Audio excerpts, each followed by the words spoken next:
이런 생각해 보신 적 있으신가요? 지금 이 영상을 보고 계신 분들 중에 노후가 두렵지 않으신 분이 몇 분이나 계실까요? 솔직하게 물어볼게요. 자식한테 손 안 벌리고 죽을 때까지 내 힘으로 살 수 있을까? 라는 생각해 보신 적 있으시죠? 연금은 얼마나 나올지, 아파트는 팔아야 하는 건지, 통장 잔고가 다 떨어지기 전에 내가 먼저 세상을 뜨는 게 나은 건지, 이런 불안감이 새벽 3시에 불쑥 찾아온 적 있으신 분들, 오늘 이 영상은 바로 그분들을 위해 만든 겁니다. 오늘은 실제로 존재하는 한 노부부의 이야기를 들려드릴 거예요. 경기도 수원시에 사는 75세 남편과 아내, 자식 셋을 다 키워 내보냈고 인쇄소 자영업으로 평생 일했으며 퇴직금 한 푼 없이 국민연금과 기초연금, 그리고 통장에 모아둔 8천만 원으로 지금 이 순간을 살아가고 있는 분들입니다. 월 수입 158만 원, 많지 않습니다. 그런데 이 두 분, 자식한테 손 한 번 안 벌리고 아파트도 꼿꼿하게 지키면서 당당하게 살고 계십니다. 어떻게 가능한 걸까요? 비결이 뭘까요? 오늘 이 영상에서 그 진짜 이야기를 하나도 빠짐없이 풀어드리겠습니다. 화면 앞에 계신 50대, 60대, 70대 분들, 지금 바로 앉으세요. 이 이야기는 여러분 이야기입니다. 두 사람이 걸어온 길, 평범하지만 위대한 인생, 남편의 나이 75세, 아내도 같은 75세, 두 분이 처음 세상에 발을 내디딘 건 1950년대 초반이었습니다. 6.25 전쟁의 포연이 채 가시지 않은 그 시절, 보릿고개가 여전히 삶의 일부였던 그 시절에 태어나 새마을 운동과 한강의 기적을 온몸으로 살아낸 세대입니다. 배고픔이 뭔지 알고, 가난이 뭔지 알고, 그러면서도 이를 악물고 일어서는 게 뭔지도 아는 세대, 그 세대의 이야기입니다. 남편은 33세 때 아내와 함께 인쇄소를 시작했습니다. 지금으로 치면 1984년 무렵 IMF도 오기 전이었고 스마트폰은 꿈도 못 꿨던 시절이죠. 인쇄소라는 업종이 쉬운 일이 아닙니다. 새벽부터 밤까지 기계 소리 속에서 잉크 냄새를 맡으며 납기 맞추느라 밤을 새우기 일쑤였습니다. 대기업처럼 월급쟁이 생활을 한 게 아니니까 퇴직금이라는 건 처음부터 없었어요. 국민연금도 자영업자로서 가입하다 보니 직장인처럼 회사가 절반을 내줄 수 없었습니다. 오롯이 본인이 전부 부담해야 했습니다. 그렇게 납입한 기간이 약 20년입니다. 아내는 전업주부이면서 남편 일을 곁에서 도왔습니다. 거래처 전화를 받고 배달 나간 남편 대신 가게를 지키고 인쇄 용지를 날랐습니다. 그러다 53세가 되어서야 비로소 자신의 이름으로 국민연금을 납입하기 시작했습니다. 10년을 채워서 최소 수급 자격을 만들었고 덕분에 지금 매달 22만 원을 받습니다. 누군가는 22만 원이 뭐가 크냐고 할 수 있습니다. 하지만 이 22만 원이 있고 없고는 노후의 질에서 하늘과 땅 차이입니다. 아내의 그 선택, 53세에 연금을 시작한 그 결정은 정말 현명한 선택이었습니다. 자식은 셋입니다. 큰아들은 서울에, 작은아들은 경기도에, 딸은 대전에 삽니다. 다 결혼해서 제 가정을 꾸리고 있는 자식들입니다. 부모님이 노년에도 자기네한테 손 안 벌리고 산다는 걸 알고 있는 자식들. 그 자식들이 명절에 찾아올 때마다 느끼는 감정이 어떨까요? 부담감 없이, 죄책감 없이, 순수하게 반가운 마음으로 부모님 얼굴을 볼 수 있다는 것. 이게 이 부부가 자식들한테 줄 수 있는 가장 큰 선물입니다. 158만 원의 구조. 이 돈이 어디서 왜 나오는가? 자, 이제 본격적으로 숫자 이야기를 해야 할 시간입니다. 이 부부의 월 총수입은 158만 원입니다. 이것이 어떻게 구성되어 있는지 정확히 뜯어볼게요. 남편의 국민연금이 84만 원입니다. 2026년 현재 기준으로 국민연금 평균 수령액이 월 약 70만 원 안팎인 점을 고려하면 남편의 84만 원은 평균보다 높은 편입니다. 20년 납입의 결과입니다. 자영업자로서 힘들게 낸 보험료가 이렇게 돌아오는 겁니다. 국민연금은 물가가 오르면 같이 오릅니다. 실질 구매력이 유지되는 구조이기 때문에 인플레이션으로부터 어느 정도 보호받을 수 있다는 게 엄청난 장점입니다. 아내의 국민연금은 22만 원입니다. 53세부터 63세까지 딱 10년, 최소 가입 기간인 10년을 채워서 받는 금액입니다. 많지 않습니다. 하지만 이 돈이 있어서 아내는 자신만의 용돈이 생겼고 남편한테 손 내밀 일이 그만큼 줄었습니다. 부부 관계에서 경제적 독립성이 있다는 게 얼마나 중요한지 노년에 살아보신 분들은 더 잘 아실 겁니다. 기초연금은 두 분 합해서 52만 원입니다. 2025년 기준으로 기초연금 최대 수령액은 단독 가구 월 34만 2,510원인데 부부가 함께 받으면 20% 감액이 적용되어 1인당 27만 4천 원 수준, 합산하면 약 54만 8천 원 정도가 됩니다. 이 부부의 경우 국민연금 소득이 있어서 기초연금에서 일부 조정이 발생해 합산 52만 원 수준이 된 것으로 볼 수 있습니다. 기초연금은 국민연금 수령자라도 소득 기준만 충족되면 받을 수 있는 제도입니다. 이 제도가 없었다면 이 부부의 월 수입은 106만 원으로 줄었을 겁니다. 기초연금이 이 두 분의 삶에 얼마나 중요한 안전망인지 실감이 되시죠? 합치면 84 더하기 22 더하기 52, 총 158만 원입니다. 이게 이 부부의 매달 정기적으로 들어오는 수입의 전부입니다. 여기서 잠깐 생각해 봐야 할 게 있습니다.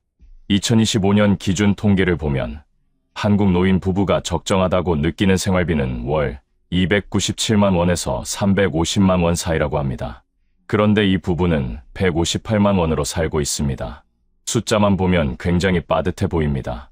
그런데 이 부부가 버티고 있는 비결이 뭔지 아십니까? 바로 아파트와 통장 잔고 8천만 원, 이 두 가지입니다. 이 부분을 다음에서 자세히 다루겠습니다. 아파트 한 채, 이게 얼마나 큰 자산인가? 경기도 수원시에 있는 25년 된 24평 아파트, 지은 지 25년이 됐으니까 이게 2000년대 초반에 지어진 아파트라는 이야기입니다. 수원에서 24평 구축 아파트라면 지역과 단지에 따라 다르지만 2026년 현재 시세로 대략 2억 5천만 원에서 3억 5천만 원 사이 어딘가에 위치할 겁니다. 수원시 팔달구나 권성구 쪽 구축 단지 기준으로 보면 전용 면적 59, 전후의 구축 아파트가 실거래가로 2억 8천만 원에서 3억 2천만 원 선에서 거래되고 있는 모습이 보입니다. 이 아파트가 이 부부에게 어떤 의미인지 생각해 봐야 합니다. 첫 번째는 주거비 제로라는 겁니다. 전세로 살았다면, 월세로 살았다면 어떻게 됐을까요? 수원 구축 24평 아파트 월세가 보증금 없이 순수 월세라면 40만 원에서 60만 원은 될 겁니다. 158만 원 수입에서 월세로 50만 원이 나간다면 실제 생활비는 108만 원이 됩니다. 이 상태에서는 식비와 의료비만으로도 빠듯해지죠. 자가 아파트를 보유하고 있다는 사실 하나가 매달 50만 원짜리 소득과 같은 효과를 냅니다. 노후에 집이 있는 것과 없는 것, 이것이 노후의 질을 결정하는 핵심 변수입니다. 두 번째 의미는 심리적 안정감입니다. 내 집이 있다는 것, 누군가에게 나가달라는 소리를 들을 일이 없다는 것, 이 안정감이 노년의 정신건강에 미치는 영향은 돈으로 환산할 수 없습니다. 노년의 거처가 불안정하면 스트레스가 급격히 높아지고 면역력도 떨어집니다. 이 부분은 그 걱정이 없습니다. 세 번째 의미는 최후의 보루로서의 역할입니다. 만약 어떤 큰일이 생겼을 때, 예를 들어 둘 중 하나가 큰 병을 앓게 되거나 장기 요양이 필요해지는 상황이 생기면 이 아파트를 주택연금으로 전환할 수 있습니다. 주택연금은 집을 담보로 맡기고 죽을 때까지 매달 일정 금액을 받는 제도입니다. 수원의 3억 원짜리 아파트를 기준으로 75세에 주택연금에 가입하면 매달 약 100만 원 이상의 추가 수입이 생깁니다. 현재 쓰지 않고 있지만 이것이 이 부부의 비장의 카드입니다. 쓸 수 있는 카드를 가지고 있다는 것 자체가 얼마나 든든한지 경험해 보신 분들은 아실 겁니다. 통장 잔고 8천만 원, 이 돈의 진짜 역할, 인쇄소를 수십 년 동안 운영하면서 모은 돈, 살면서 아끼고 아껴서 남긴 돈이 지금 통장에 8천만 원으로 남아 있습니다. 퇴직금이 없는 자영업자가 8천만 원을 모았다는 것, 이게 쉬운 일이 아닙니다. 외식 한 번 마음껏 못하고 좋은 옷 한 벌 선뜻 못 사면서 그렇게 모은 돈입니다. 이 8천만 원을 어떻게 볼 것이냐, 그게 중요합니다. 이 돈을 일시에 쓰면 당연히 금방 없어집니다. 하지만 현명하게 운용하면 이 돈은 또 하나의 월 수입이 됩니다. 예를 들어 8천만 원을 연 3.5% 금리의 정기예금에 넣어두면 세전 이자가 연 280만 원, 월로 치면 약 23만 원이 됩니다. 세금 떼고 나면 실수령 이자는 약 19만 원 안팎이 됩니다. 적어 보이지만 이 돈이 매달 통장에 들어오면 158만 원의 연금 수입에 더해져서 실질 월 수입은 177만 원 수준이 됩니다. 만약 금리가 조금 더 좋은 상품이나 안전한 채권형 상품을 활용한다면 수익률을 조금 더 높일 수도 있습니다. 물론 원금 보전이 최우선이기 때문에 주식이나 위험, 자산에 넣는 건 절대 안 됩니다. 노년의 원금 손실은 회복할 시간이 없습니다. 또한 이 8천만 원은 의료비 비상금으로서의 역할이 큽니다. 한국보건사회연구원 자료에 따르면 75세 이상 고령자는 연평균 의료비 지출이 60세 초반 대비 2배 이상으로 뜁니다. 암, 심내혈관 질환, 관절 질환, 치매 등이 현실적인 위협으로 다가오는 나이입니다. 건강보험이 있긴 하지만 본인 부담금, 비급여 항목, 간병비까지 생각하면 큰 병 한 번에 수백만 원이 훌쩍 나갑니다. 8천만 원이 그 충격을 흡수하는 완충제가 됩니다. 이 돈이 없다면 큰 병이 왔을 때 자식한테 손을 벌려야 하는 상황이 만들어집니다. 이 부부가 자식한테 손 안 벌리고 살 수 있는 이유 중 하나가 바로 이 비상금입니다. 75세 노부부의 하루, 소박하지만 꽉 찬 일상. 아침 6시 30분, 남편이 먼저 일어납니다. 화장실 다녀와서 거실 커튼을 열면 수원의 아침 햇살이 24평 아파트 안으로 들어옵니다. 냉장고에서 미리 담가둔 보리차를 꺼내 한 잔 마시는 것으로 하루를 시작합니다. 아내는 조금 늦게 일어나서 부엌에서 밥을 짓습니다. 쌀밥에 김치, 두부찌개나 된장찌개, 나물 반찬 한두 가지. 거창하지 않습니다. 하지만 집에서 만든 밥을 함께 먹는 아침 풍경. 그게 이 두 분의 일상입니다. 오전에는 남편이 아파트 단지 안을 한 바퀴 걷습니다. 25년 된 아파트 단지는 나무가 잘 자라 있어서 봄이면 벚꽃이 피고 가을이면 단풍이 듭니다. 걸음걸이가 예전 같지 않아서 지팡이를 짚을 때도 있지만 그래도 매일 걷습니다. 근육이 빠지면 낙상 위험이 높아진다는 걸 본인도 알기 때문입니다. 아내는 그 사이에 집 안을 정리하고 빨래를 돌립니다. 수원의 재래시장이 멀지 않은 곳에 있어서 이틀에 한 번은 시장을 봅니다. 마트보다 시장이 신선하고 값도 싸다는 걸 수십 년 살림을 하면서 몸으로 익혔습니다. 점심은 간단하게 먹습니다. 아침에 남은 반찬에 밥 한 그릇, 국 한 그릇이면 충분합니다. 과식하면 소화가 안 되니까 많이 먹지 않습니다. 점심 먹고 나서는 잠깐 낮잠을 자는 게 이 두 분의 루틴입니다. 나이가 들면 밤잠이 줄어드는 대신 낮잠이 는다는 게 노화의 자연스러운 부분입니다. 30분에서 1시간 가볍게 눈을 붙입니다. 오후에는 각자의 시간을 갖습니다. 남편은 TV를 봅니다. 뉴스, 다큐멘터리, 가끔은 옛날 영화. 아내는 이웃 동네 할머니들과 경로당에 나갑니다. 경로당에서 하는 게 대단한 게 아닙니다. 그냥 수다 떠는 겁니다. 그런데 그 수다가 중요합니다. 사람과 이야기를 나누는 것, 웃는 것. 그게 노년의 정신 건강을 지켜줍니다. 혼자 있는 노인이 사회적 고립으로 인해 인지 기능이 더 빨리 떨어진다는 연구 결과는 이미 차고 넘칩니다. 아내가 경로당에 나간다는 사실 하나가 이 부부의 건강 비결 중 하나입니다. 저녁은 조금 이르게 먹습니다. 오후 6시쯤 저녁을 먹고 저녁 식사 후에는 부부가 함께 TV를 봅니다. 드라마를 같이 보면서 이야기를 나눕니다. 요즘 드라마 저 배우 누군가부터 손주 이야기, 큰아들이 보낸 카카오톡 이야기까지 밤 10시면 잠자리에 듭니다. 거창하지 않습니다. 화려하지 않습니다. 하지만 이 일상이 매일 반복되고 이 반복 안에서 두 사람이 함께 나이 들어가고 있습니다. 이게 노후입니다. 자식한테 안 기댄다는 것. 이게 얼마나 대단한 일인가. 한국 사회에서 노부모가 자식한테 기대지 않는다는 것. 이게 얼마나 어려운 일인지 아십니까? 2025년 통계청 자료를 보면 65세 이상 노인 인구 중 자녀에게 생활비 일부를 의존하고 있는 비율이 여전히 상당합니다. 노후 준비가 안 된 채로 노인이 된 분들이 그만큼 많다는 이야기입니다. 이 부부처럼 완전히 자립해서 사는 노부부. 현실에서 흔한 케이스가 아닙니다. 아들 둘, 딸 하나. 이 세 자식들이 부모님 생각할 때 어떤 감정을 느낄까요? 짐이라는 감정이 없습니다. 죄책감이 없습니다. 걱정이 없는 건 아니지만 그 걱정이 경제적 부담으로 이어지지는 않습니다. 명절에 만나도 돈 이야기를 꺼낼 필요가 없습니다. 그냥 반갑게 밥 한 끼 같이 먹고 손주들 얼굴 보고 행복하게 헤어질 수 있습니다. 이 관계의 건강함이 얼마나 소중한지 자식들한테 생활비 보내야 하는 상황이 되어본 분들은 더 잘 아실 겁니다. 이 부부가 자식한테 안 기대는 이유는 딱 3가지입니다. 첫째, 내 집이 있다. 둘째, 연금이 나온다. 셋째, 비상금이 있다. 이 세 가지입니다. 거창한 비결이 없습니다. 수십 년 동안 조금씩 쌓아온 결과입니다. 인쇄소를 운영하면서 힘든 날도 있었을 겁니다. 사업이 안 풀리는 날도 있었을 거고, 돈이 없어서 마음이 무거웠던 날도 있었을 겁니다. 그래도 집은 팔지 않았고, 연금은 꾸준히 냈고, 쓸 돈보다 아낀 돈이 더 많았습니다. 그 40년의 결과가 지금 이 당당한 노후입니다. 이 부부가 쓰는 돈, 실제 지출 구조를 분석한다. 월 수입 158만 원 플러스 예금, 이자 약 19만 원, 실제 월 수입 약 177만 원. 이 돈으로 두 사람이 어떻게 살아가는지 현실적인 지출 구조를 살펴봅시다. 식비가 가장 많이 나가는 항목입니다.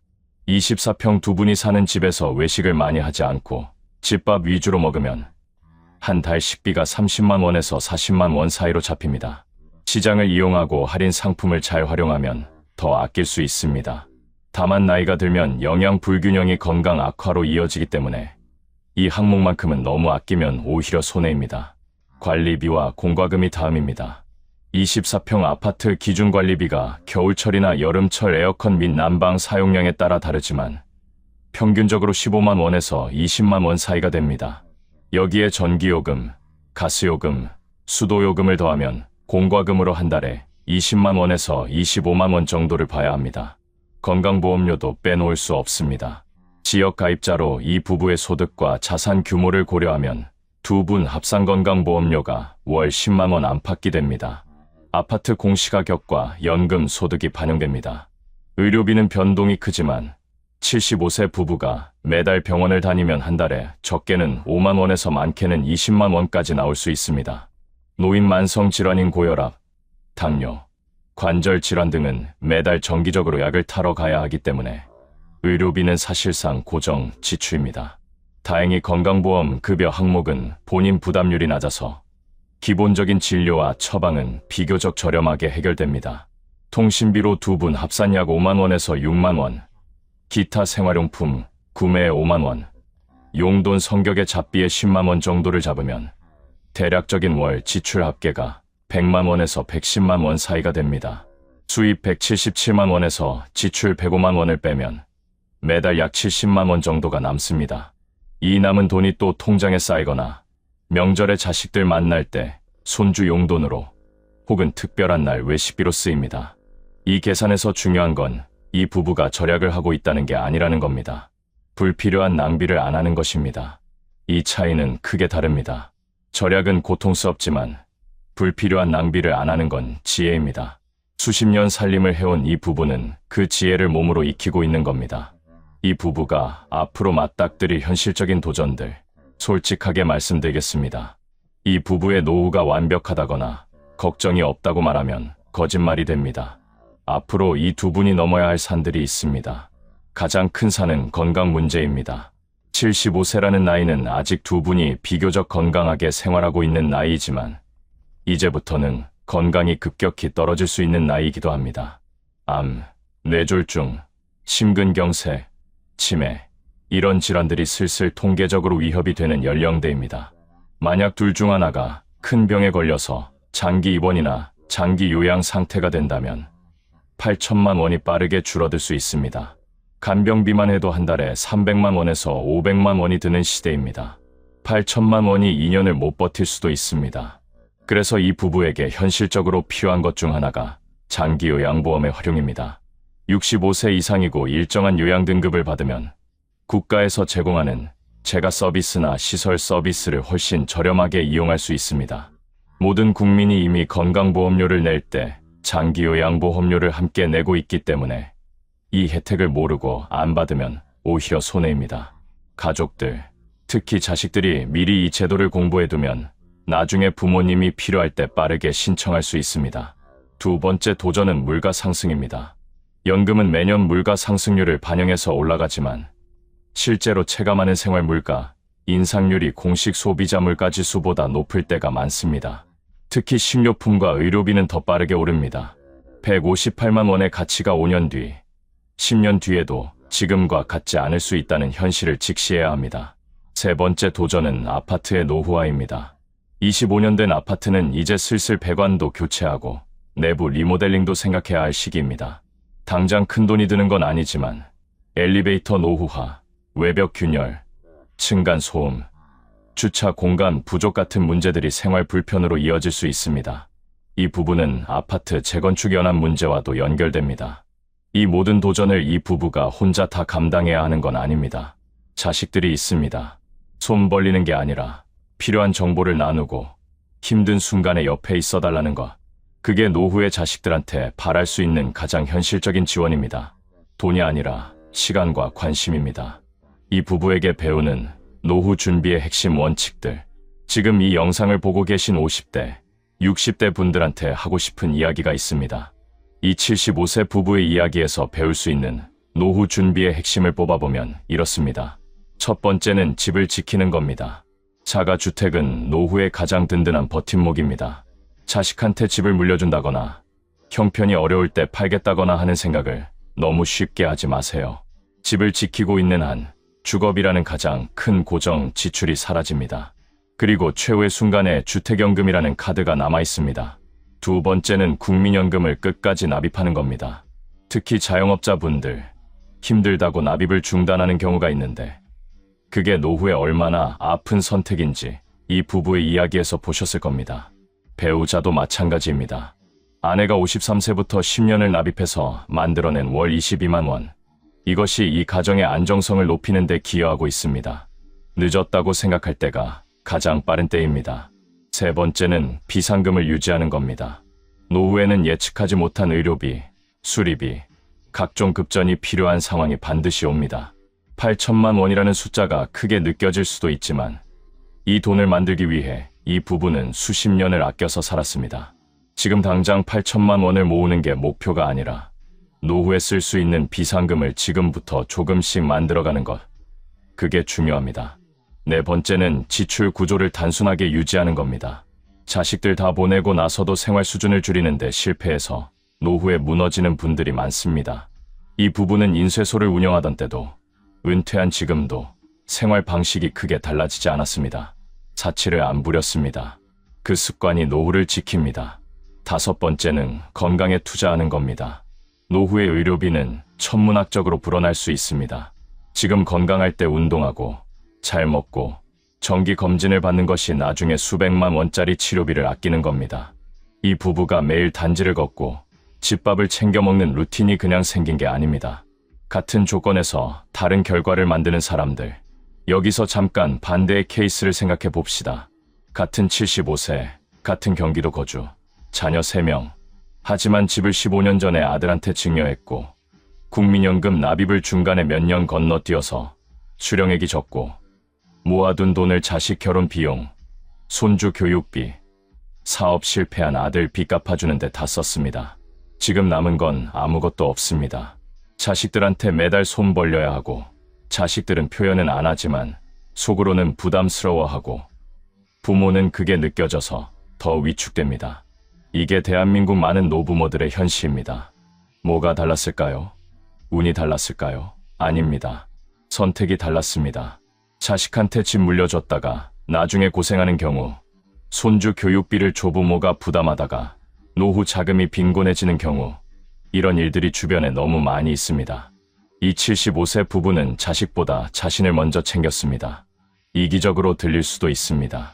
하지만 부모가 경제적으로 자립해서 살아야 자식도 자기 삶을 제대로 살 수 있습니다.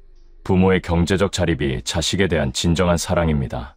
이 두 사람의 노후가 우리에게 말하는 것. 수원시 어딘가에 25년 된 24평 아파트. 오늘 아침도 남편은 단지를 걷고 아내는 시장을 봅니다. 158만 원이 들어오는 통장을 보면서 오늘 저녁은 뭘 먹을까 생각하고 큰아들 카카오톡에 이모티콘 하나 보내고 경로당에서 웃고 오는 하루. 이게 이 75세 부부의 오늘입니다. 이 두 분이 대단한 준비를 했던 게 아닙니다. 특별한 재테크를 한 것도 아닙니다. 그냥 자기 집 지키고 연금 꾸준히 내고 쓸 돈을 아끼고 자식한테 기대지 않겠다는 자존심 하나 붙들고 살아온 겁니다. 그 자존심이 지금 두 분을 당당하게 서 있게 만들고 있습니다. 지금 이 영상을 보고 계신 여러분, 50대이시든 60대이시든 아직 늦지 않았습니다. 집이 있다면 지키세요. 연금이 있다면 최대한 오래 납입하세요. 있는 돈 아끼고 모으세요. 그리고 자식한테 기대지 않겠다는 자존심, 그 자존심이 오히려 자식과의 관계를 더 건강하게 만든다는 걸 기억하세요. 이 75세 부부는 말없이 그 사실을 증명하고 있습니다. 월 158만 원으로 수원 24평 아파트에서 자식한테 손 안 벌리고 당당하게 매일을 살아가고 있습니다.